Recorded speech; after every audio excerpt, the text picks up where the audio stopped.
Terorisme sepertinya masih menjadi ancaman besar di negeri ini. Dalam beberapa pekan terakhir, Densus 88 Anti Teror kembali menangkap beberapa orang terduga teroris. Menurut Kepala Badan Nasional Penanggulangan Terorisme Ansyad Bai, para terduga terorisme yang ditangkap bukanlah jaringan lama, tapi kelanjutan dari penangkapan tahun 2012 yang terjadi di berbagai tempat. Mereka dituduh terlibat dengan sejumlah aksi teror di Ambon, Poso, Bima, dan Solo. Untuk mendanai aksi terornya, mereka lebih dulu melancarkan aksi perampokan di sejumlah bank. Banyak analisis percaya eksistensi kelompok teroris di Indonesia belum punah. Jaringannya terus berkembang dan rekrutmen anggotanya tak pernah berhenti hingga melahirkan sel-sel baru. Mereka selalu dituduh bagian dari kader-kader Jamaah Islamiyah. Benarkah? Wallahu a'lam. Untuk memahami akar terorisme di Indonesia, tak bisa dilihat secara sederhana, tapi lebih kompleks. Apakah mereka ingin melawan pemerintah yang sah, lalu mendirikan negara Islam, ataukah mereka menjadi korban dari konspirasi internasional?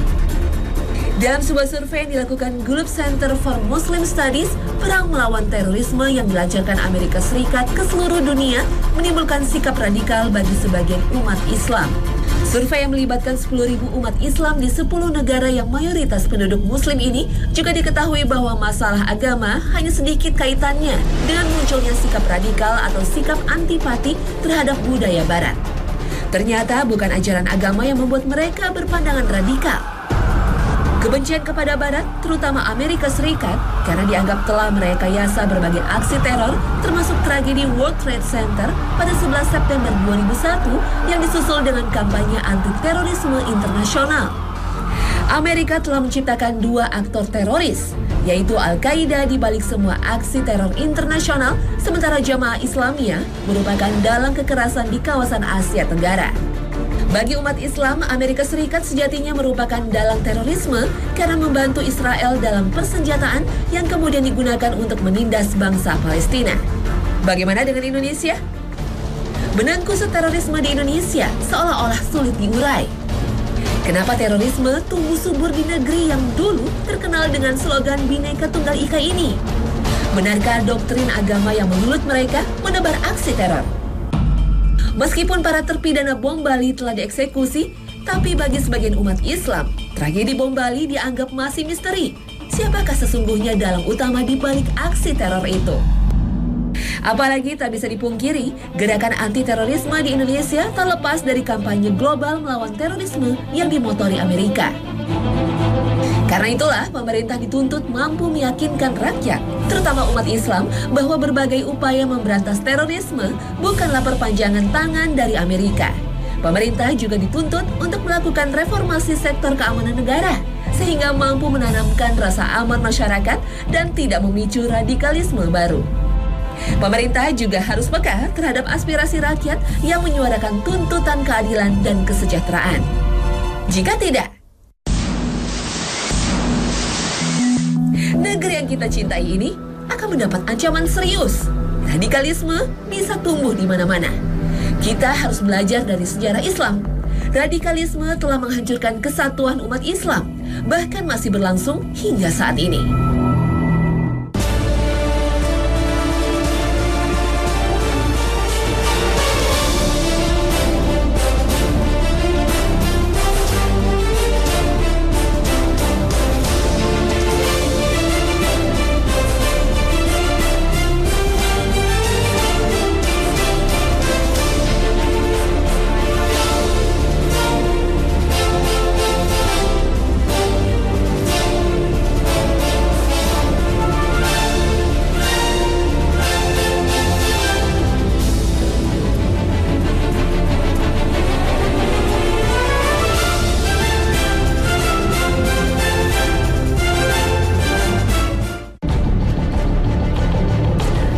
Assalamualaikum warahmatullahi wabarakatuh. Pemirsa Trans 7, Hasanah Ensiklopedia Islam Dunia pagi ini kembali hadir ke hadapan Anda untuk saling berwasiat dalam kebajikan.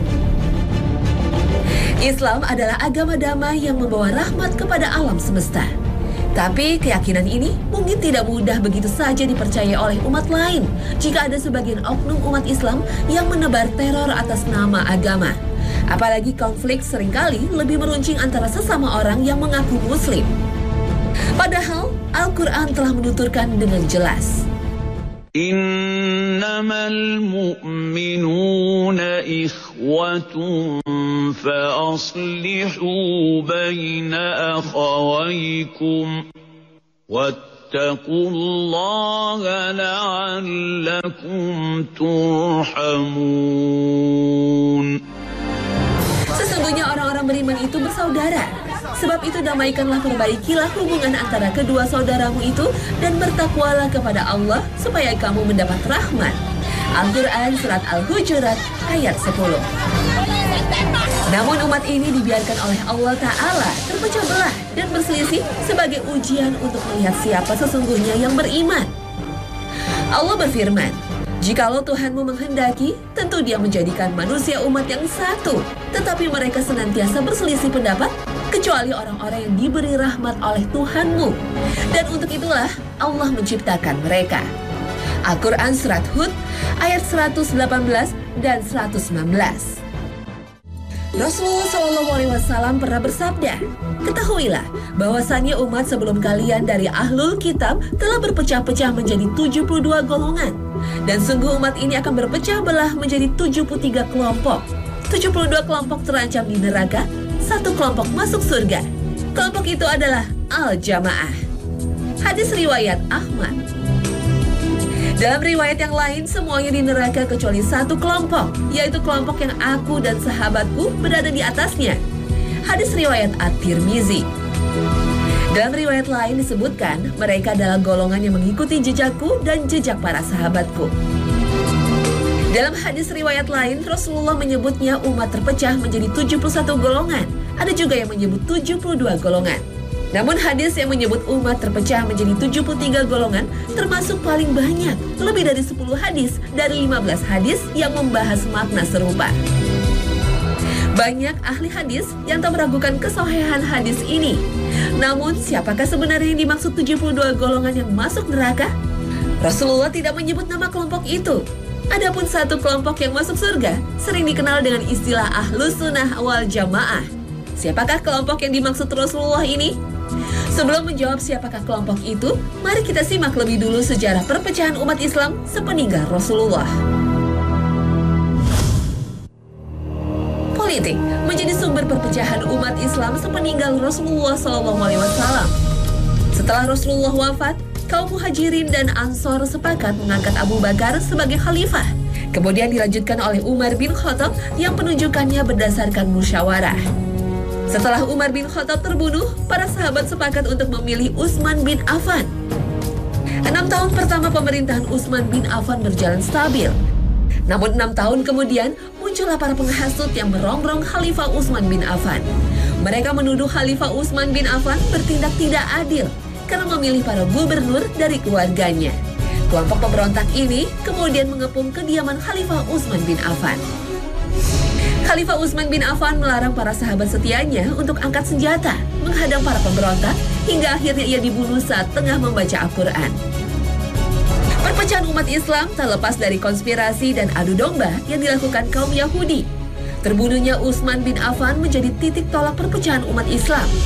Muawiyah bin Abi Sofyan menuntut Khalifah Ali bin Abi Thalib untuk menangkap para pemberontak dan pembunuh Utsman bin Affan, namun Khalifah Ali bin Abi Thalib memilih untuk lebih dulu membangun stabilitas politik. Perbedaan pendapat para sahabat ini, radhiyallahu anhum, semoga Allah meridhoi mereka. Kemudian diadu domba dan dihasut oleh kaum Yahudi hingga pecahlah perang saudara antara sesama muslim. Perang pertama terjadi pada tahun 36 Hijriah antara kelompok Ummul Mukminin Aisyah radhiyallahu anha dengan kelompok Ali bin Abi Thalib yang disebut Perang Jamal. Kemudian berlanjut hingga pecahlah Perang Siffin antara kelompok Muawiyah bin Abi Sofyan dan Ali bin Abi Thalib. Di antara dua kelompok yang berselisih ini, ada kelompok para sahabat yang moderat seperti Abdullah bin Umar, Sa'ad bin Malik, Sa'ad bin Abi Waqqas, dan Usamah bin Zaid. Untuk menyelesaikan konflik, dua kelompok berseteru ini berunding di Daumatal Jandal pada bulan Ramadan tahun 37 Hijriah. Kelompok Muawiyah diwakili Amr bin Ash, dan kelompok Ali diwakili Abu Musa Asy'ari. Amr bin Ash saat itu mengusulkan untuk menciptakan perdamaian kedua khalifah, baik Muawiyah maupun Ali bin Abi Thalib harus lebih dulu turun dari jabatannya, kemudian diserahkan kepada umat Islam untuk memilih khalifah baru. Giliran pertama Abu Musa Asy'ari naik mimbar dan mengumumkan turunnya Ali. Lalu giliran Amr bin Ash yang naik mimbar. Dengan cerdik, ia justru mengumumkan pengangkatan khalifah baru Muawiyah bin Abi Sofyan. Inilah yang membuat kelompok Ali bin Abi Thalib marah hingga perpecahan makin meruncing. Bahkan muncul kelompok baru yang disebut Khawarij. Mereka yang awalnya pendukung Ali balik memberontak, memusuhi Ali bin Abi Thalib dan Muawiyah dan menghalalkan darah mereka. Ali bin Abi Thalib akhirnya dibunuh oleh Abdurrahman bin Muljam pada tahun 40 Hijriah. Sementara Muawiyah lolos dari aksi pembunuhan. Setelah Ali bin Abi Thalib wafat, kelompok ini mengangkat Hasan bin Ali sebagai khalifah. Namun untuk menjaga persatuan umat, Hasan bin Ali hanya memegang jabatan ini selama 6 bulan. Kemudian menyerahkan kekuasaan kepada Muawiyah dengan syarat kelompok Muawiyah tidak lagi menghujat Ali bin Abi Thalib dalam khutbah-khutbahnya. Kemudian setelah Muawiyah wafat, kekhalifahan diserahkan kepada kaum muslimin untuk bermusyawarah. Inilah tahun yang disebut Amul Jamaah atau Tahun Persatuan Umat Islam. Namun, Hasan bin Ali wafat dengan diracun hingga kelompok Syiah mengangkat Husain bin Ali sebagai khalifah baru. Sementara Muawiyah mengangkat putranya Yazid sebagai khalifah. Perpecahan umat Islam makin meruncing karena disusupi para penghasut yang sengaja memecah belah umat. Pembunuhan Husain bin Ali di Padang Karbala juga tak lepas dari konspirasi untuk mengadu domba kelompok pendukung Muawiyah dan pendukung Ali bin Abi Thalib. Upaya untuk membina persatuan umat Islam pernah dilakukan pada masa Khalifah Abdul Malik bin Marwan, Khalifah kelima Bani Umayyah yang berkuasa dari tahun 65 Hijriah hingga 86 Hijriah. Khalifah Abdul Malik mengkampanyekan konsep Torbi, yaitu dengan menyebut nama 4 khalifah, Abu Bakar, Umar bin Khattab, Utsman bin Affan, dan Ali bin Abi Thalib dalam khutbah-khutbahnya. Sebagai pengakuan kekhalifahan mereka, kemudian mendoakan mereka.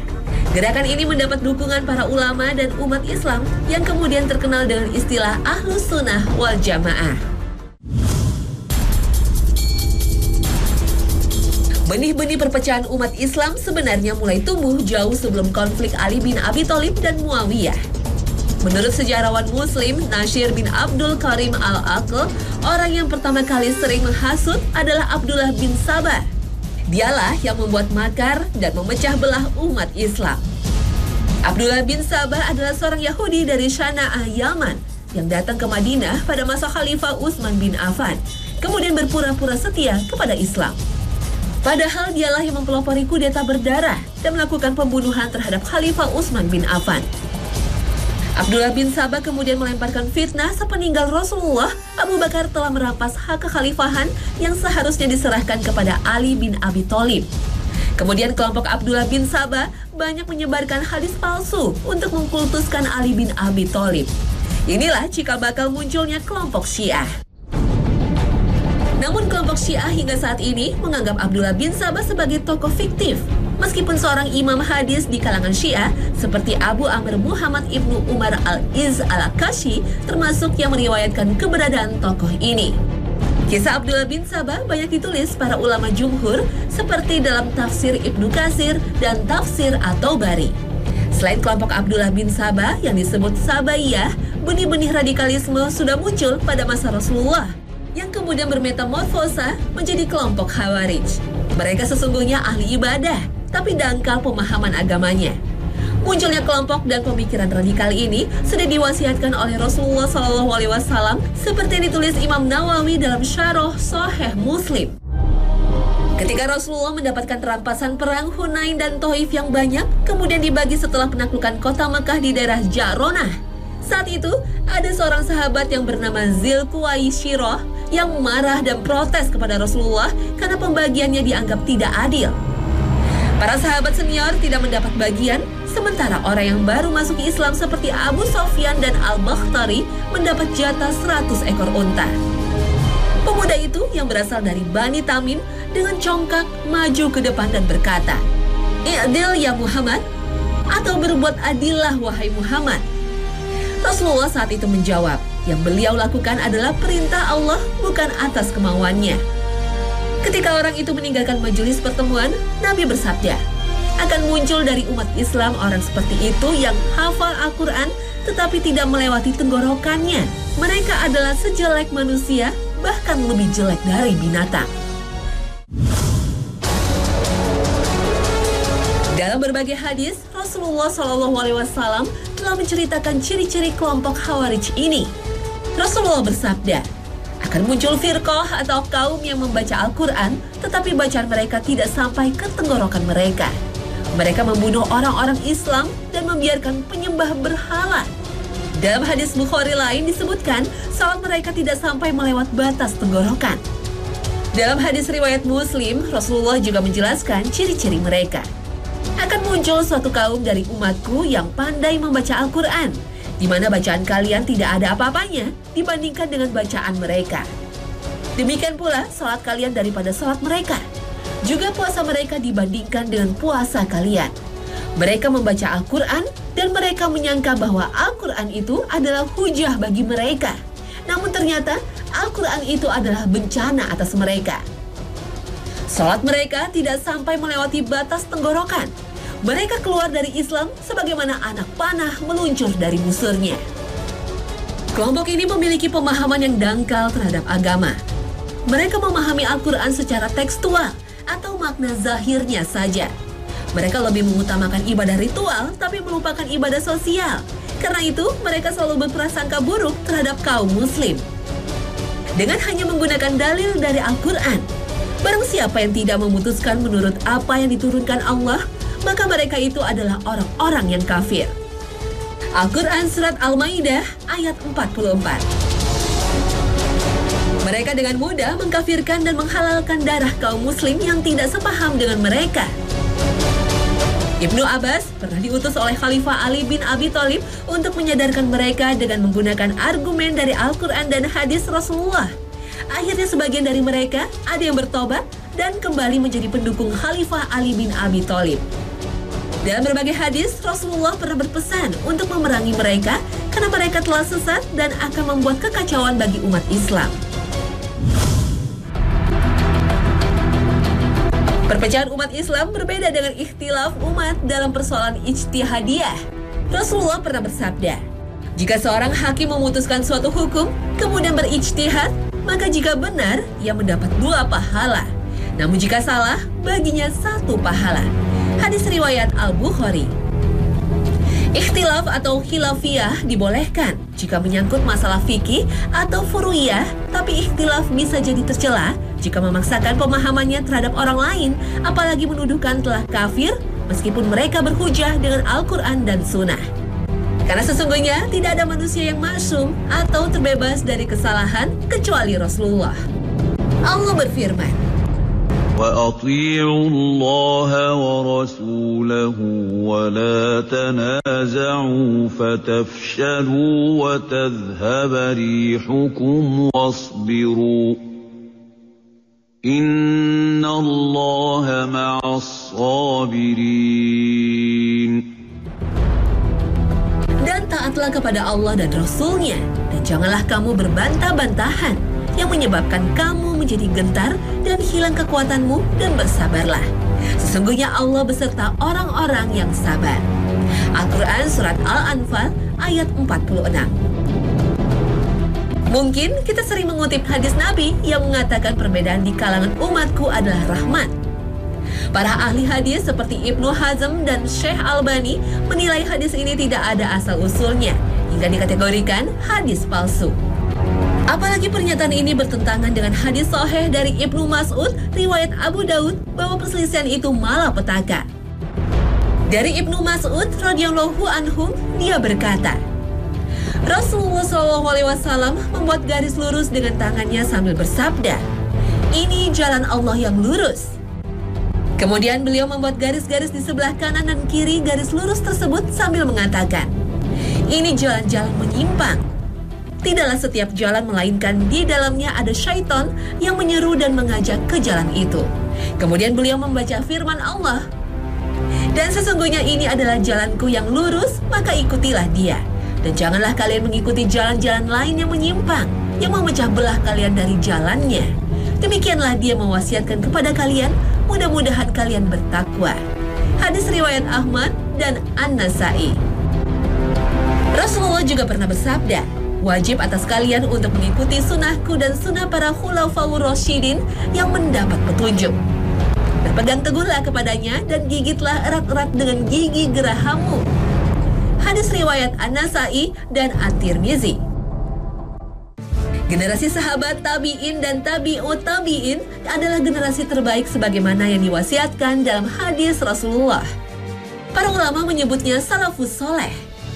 Umat yang mencontoh sunnah Rasulullah dan 3 generasi terbaik setelahnya atau salafus soleh. Inilah yang dimaksud dalam hadis Nabi, mereka yang selamat dari neraka di antara 72 golongan umat yang terpecah belah. Para ulama mendefinisikan kelompok ini dengan istilah Ahlus Sunnah wal Jamaah. Ahlus Sunnah wal Jamaah bukanlah sebuah nama kelompok, tapi sebuah nilai yang dipegang oleh umat Islam. Sedangkan kata Al-Jamaah artinya bersama atau berkumpul.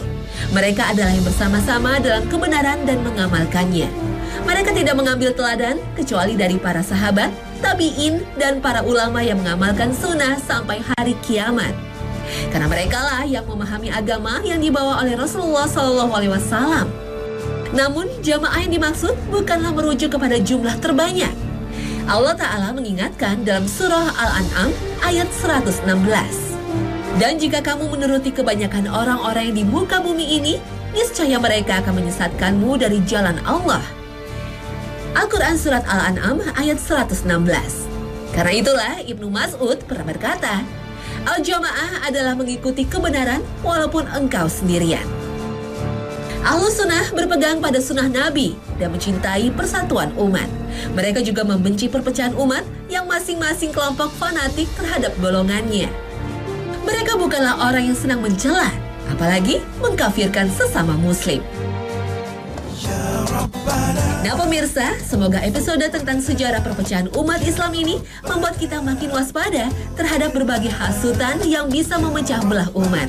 Semoga Allah Ta'ala memberi petunjuk pada kita sehingga kita selalu istiqomah dalam kebenaran, mengikuti sunnah Nabi dan para sahabatnya. Terima kasih atas perhatian Anda dan wassalamualaikum warahmatullahi wabarakatuh.